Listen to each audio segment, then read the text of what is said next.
I like Dragon Ball and DC and Marvel too. I make action figures, stop motions, and reviews. Saiyan Ninja Warrior Z is here for you. Yeah!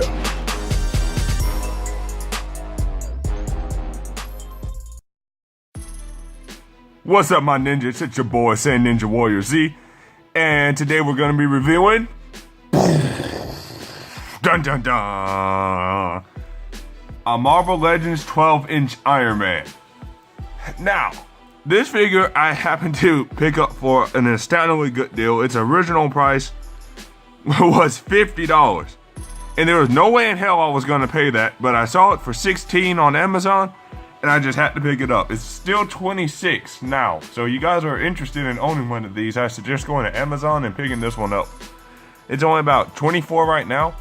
The original price is $50, and a lot of these are on clearance, and at first I was wondering why, but after owning it, I kind of understand why. $50 is just way too much for a figure like this. I know it's huge, and it's pretty cool looking, but I'm going to go into the details, and I'm going to basically give you my opinion on why I think this figure isn't worth $50. For $16, it was a great bargain for a cool display piece, but $50, there are a lot of options for $50 when it comes to figures. And honestly, the coolest part about it is this box. This box is just incredible, man. I mean, it seriously looks like you're getting a super high quality product. This shit even has the nerve to be all reflective and cool. I mean, look at that. That looks top notch. It's got the Iron Man and all the cool poses, and you see that right there? The core on him isn't even blue, so that's a huge bummer right there. Look at that. It looks nothing like the display in this picture. Well, let's go over the figure, and we're gonna go over his accessories and all that stuff. So, as advertised, he stands around 12 inches tall, and for a size comparison to normal Marvel Legends, as you can see, he's pretty enormous figure. And the pose I have him in is pretty cool, but as soon as you pick up the figure and start messing with it, that's when you realize where the problems really start. And it's so big, it's hard for me to get the whole thing in the picture. But now, for instance, its torso is really loose, and the reason why I figured that, look at that, it wiggles around a lot. The reason why is because the plastic right here is actually hollow.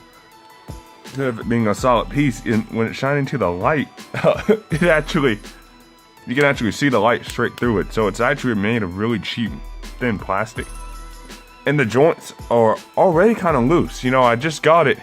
It's only a couple of days old, and the joints are this loose right out the package. And I could tell these would just wear down if a kid had this and he was playing with it extensively. It probably wouldn't last him very long, to be honest. But we'll go over the articulation first, and then we'll go over the paint. He's got standard Marvel Legends articulation. He's actually really well articulated for a large figure. He can kick out to the side pretty well. His legs go out pretty far. They don't go back at all, honestly. His arms have pretty much a full range of motion. Minus the shoulder pads that get in the way right here. He's got a double jointed elbow, like a typical Marvel Legends. And his wrists go up and down, spin around. And he's got 3 levels of torso articulation, which is pretty cool. The torso is really well articulated. That's cool. And of course, his head has the full range of Marvel Legends movement. I mean, basically, what Hasbro did, and I can tell, is they took a regular Marvel Legends Iron Man and just scaled up the mold and used cheaper parts. And then more than doubled the price. I could see $40 maybe $35. I really want to pay more than $35, but maybe even $40. But more than double the price for this, I just don't think it's worth $50. It's cool looking from a distance, but once you zoom in, you realize where all the problems start. I mean, look, the paint's really cheap. I mean, the sculpt is cool, but the paint is just really cheap, man. It doesn't look like it's worth $50. For $50, you can get the options are just so strong. Look, I mean, the reactor core, it isn't even blue, man. It's empty. It looks like someone ripped it out.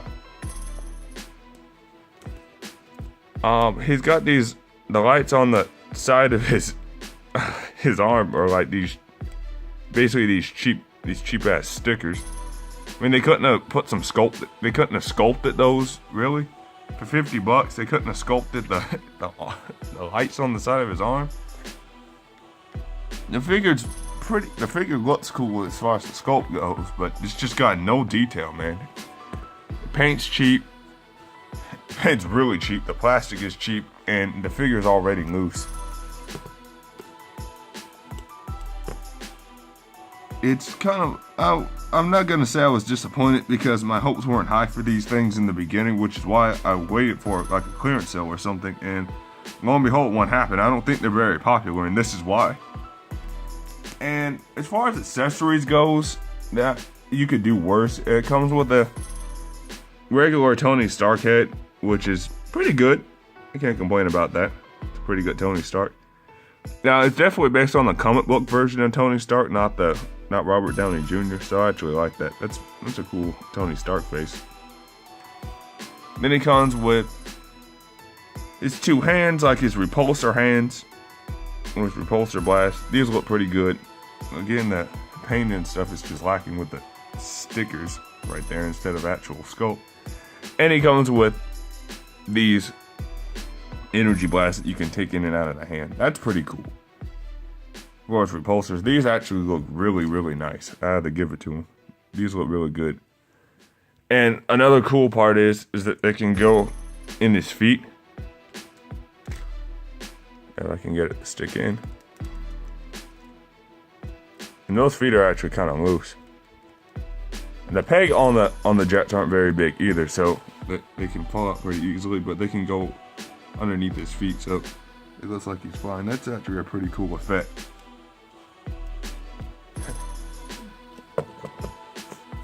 So all in all, he's a really cool looking display piece.